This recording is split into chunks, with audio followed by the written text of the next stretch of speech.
पता है? जरा देखो हमारी तरफ। आपने जगन्नाथ जी का दर्शन किया? ये देखो चित्र पीछे, दोनों हाथ ऐसे कैसे है? जरा ऐसे करो ना, ऐसे मत करो। कैसे आशीर्वाद दे रहे हो जैसे बर वधू को, ऐसे मत करो, ऐसे करो।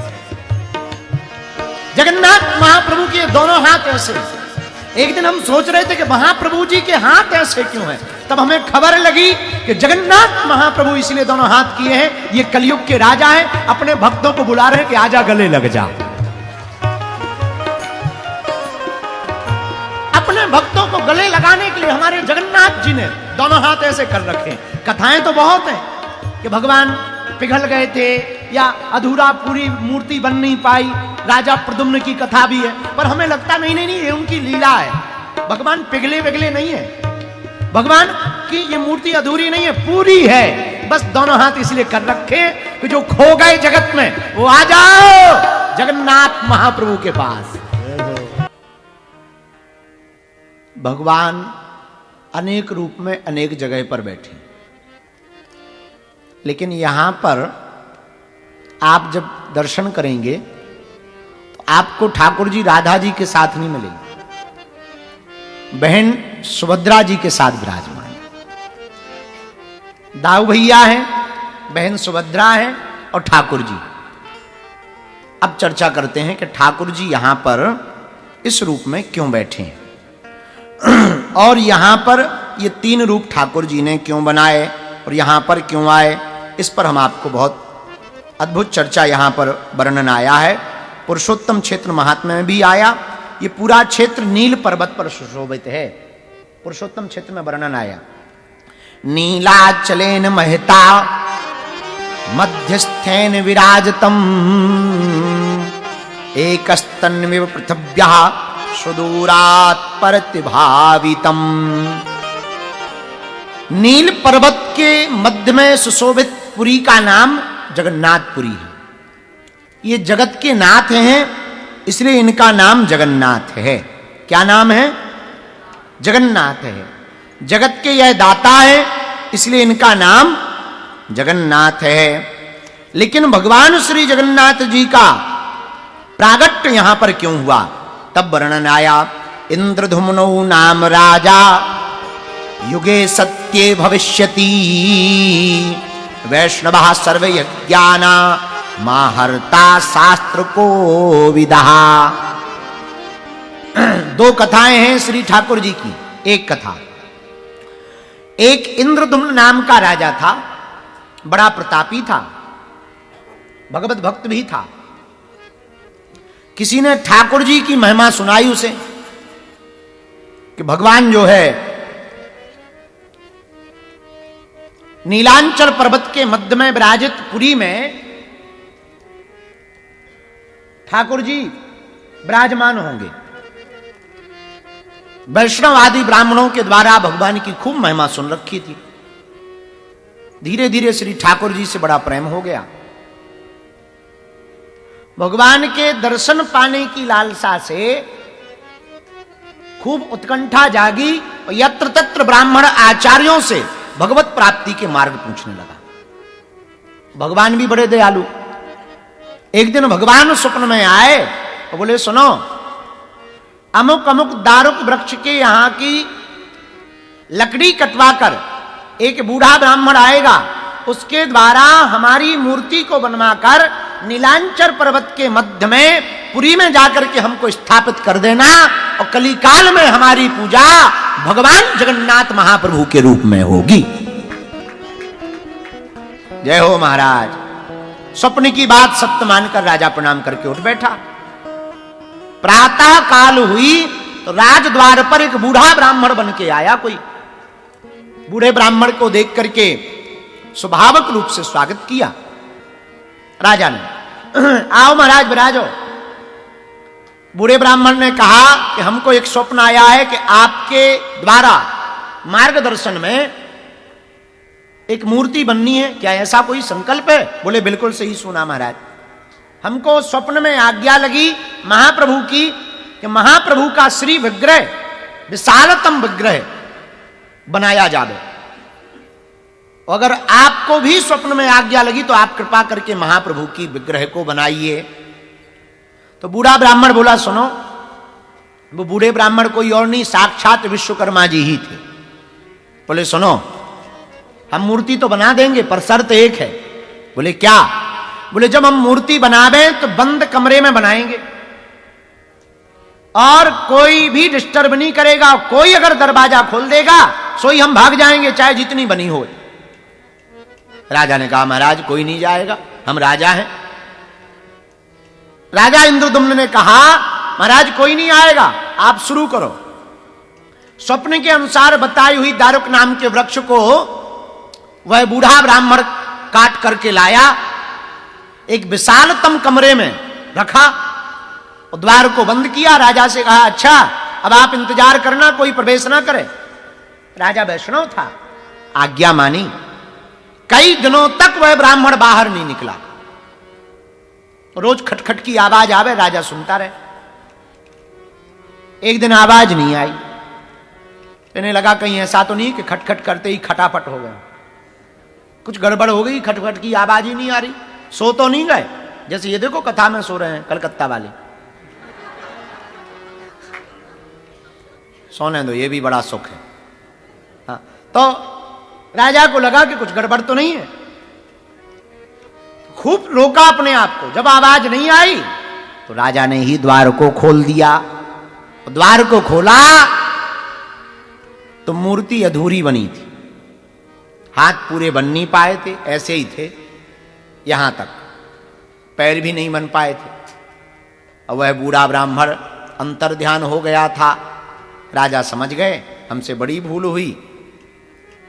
वो ब्राह्मण कोई और नहीं, साक्षात श्री विश्वकर्मा जी थे। पर अब क्या है, अब तो मूर्ति का प्रण था, एक बार में ही बनेगी, तो कोई बनते हुए देखे ना। बड़ा मन में ग्लानि छाई, खूब रोने लगे इंद्रदुम्न, मन में पीड़ा हुई, खूब रोने लगे। तब रात्रि काल में फिर जगन्नाथ प्रभु प्रकट भए। बोले, भैया हमारी इतनी ही इच्छा थी, हम अधूरे नहीं हैं, पूरे हैं। और एक काम करो, स्थापना करवाओ। आज से नीलांचल पर्वत के मध्य में पुरी क्षेत्र में हम सदा सदा के लिए ही विराजमान होंगे। दोनों भुजाएं भगवान की आगे की तरफ। एक कथा और सुनो। एक कथा आती है कि जब श्री ठाकुर जी द्वारका के राजा बन गए तो एक दिन यशोदा मैया, देवकी और सुभद्रा मिलने गई। तो रानियां जो भगवान की थी 16,108, वो सब बड़ी प्रसन्न भई। सासू माँ आई तो बड़ा स्वागत किया, प्रणाम किया, विराजमान करवाया। 2-3 दिन तक जब बीत गए तो रानियों ने, जो रानियां थी 16,108, उसमें 8 पट रानियां थी। रुक्मणी, सत्यभामा, मित्रविंदा, लक्ष्मणा, भद्रा, ये सब भगवान की पट रानियां हैं। तो ठाकुर जी और दाऊ भैया तो बाहर, अब राजा थे तो कामकाज रहता था खूब। तो रानियों ने कहा कि हमने सुना कि ठाकुर जी की लीलाएं बड़ी अद्भुत थी बचपन की, हमें सुनाओ। यशोदा मैया बोली, हम सुना नहीं सकते। क्यों? बोले, अगर हमने यह कथा बाल लीला की, वृंदावन की सुनाई और कहीं धोखे से ठाकुर जी ने सुन ली तो रानियों, बेटियों, बहुओं, एक बात तय है, ठाकुर जी एक क्षण बिना विलंब किए आज ही वृंदावन वापस लौट जाएंगे। आज ही वापस लौट जाएंगे, एक क्षण बिना विलंब किए। इसलिए हम ये कथा नहीं सुना सकते, वो बातें नहीं सुना सकते, वो ब्रज का प्रेम नहीं सुना सकते।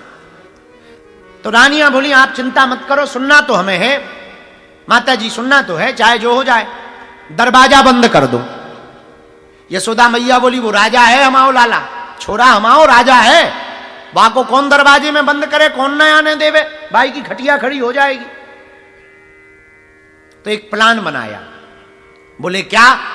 बोले, एक काम करते हैं, सुभद्रा जी को दरवाजे पे लगा देते, ये दरवाजे पर रखवाली करेंगी, एंट्री नहीं देंगी, कह देंगे कोई जरूरी मीटिंग चल रही। और सुभद्रा जी की बात दाऊ भैया भी मान जाएंगे और ठाकुर जी भी मान जाएंगे। हाँ, ये बढ़िया है। दरवाजे पे सुभद्रा जी को खड़ा कर दिया। अब यशोदा मैया ठाकुर जी की मधुर मधुर बाल लीलाओं को सुनाने लगी। आहा, वो ब्रज की लीलाएं, वो यमुना का किनारा, वो बंसीबट, वो गोवर्धन की लीला, वो अघासुर बकासुर का मारना, वो पूतना का उद्धार करना, तृणावर्त का उद्धार करना, वो ब्रजांगनाओं पर कृपा करना, वो नंद बाबा को वरुण देव से छुड़ा कर लाना, वो 7 दिन तक गोवर्धन पर्वत को धारण करना, वो बंसी का बजाना, वो गोपियों के प्रति स्नेहत्व प्रकट करना, वो मां के हाथ से मक्खन खाना, एक एक लीला को यशोदा मैया सुनाने लगी। और ज्यों सुना में सोई आंखें बंद हो गई और इतनी डूब गई कि रानियों को भी खबर नहीं रहा। वो भी सब आंख बंद करके एकदम देख रही हैं। जो जो यशोदा मैया बोलती जा रही वो आंख बंद करके एकदम देख रही। उधर दरवाजे पर खड़ी सुभद्रा जी को भी नहीं रहा गया। माधुर्य लीला का श्रवण करके, माधुर्य लीला का आस्वादन करके सुभद्रा जी भी तन्मयता के साथ डूब गई।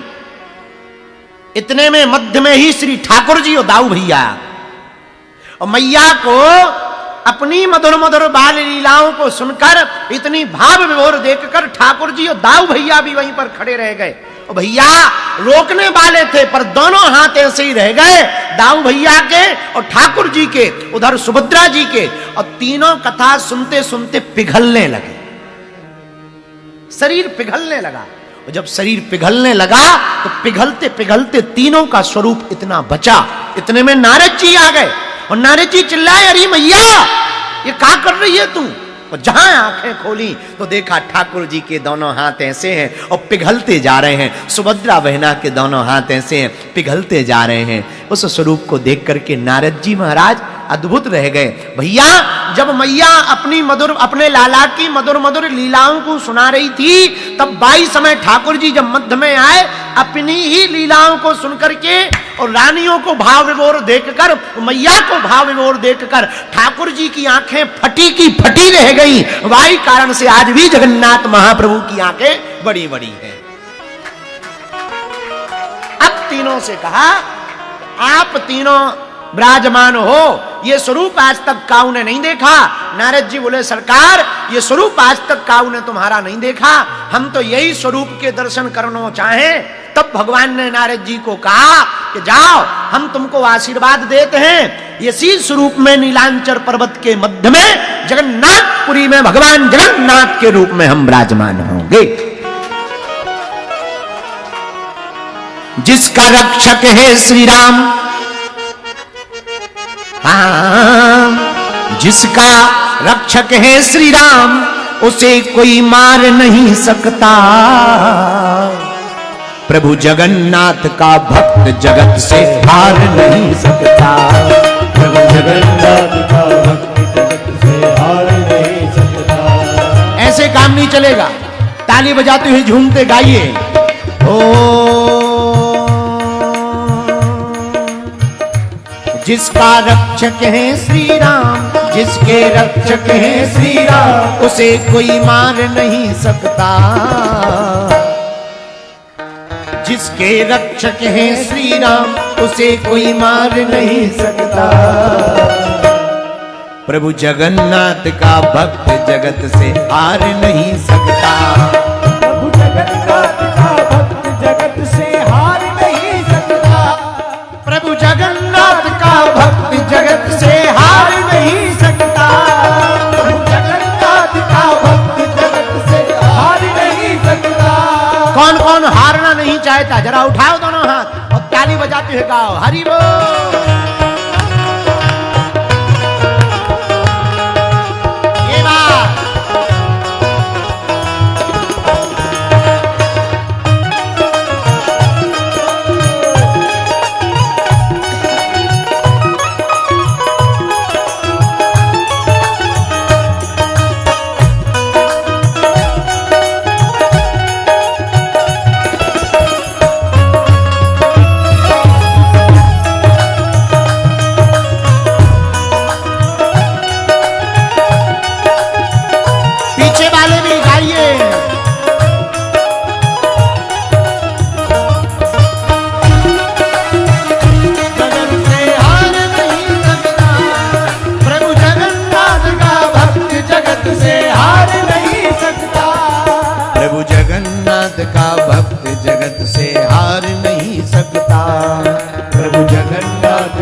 हृदय नाम का अटल भरोसा, राम नाम मुखबानी।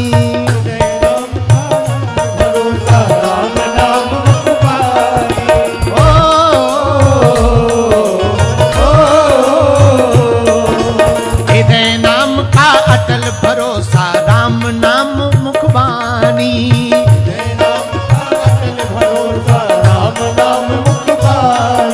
सद्गुरु कृपा है जिसके ऊपर, अमर अभय की दानी।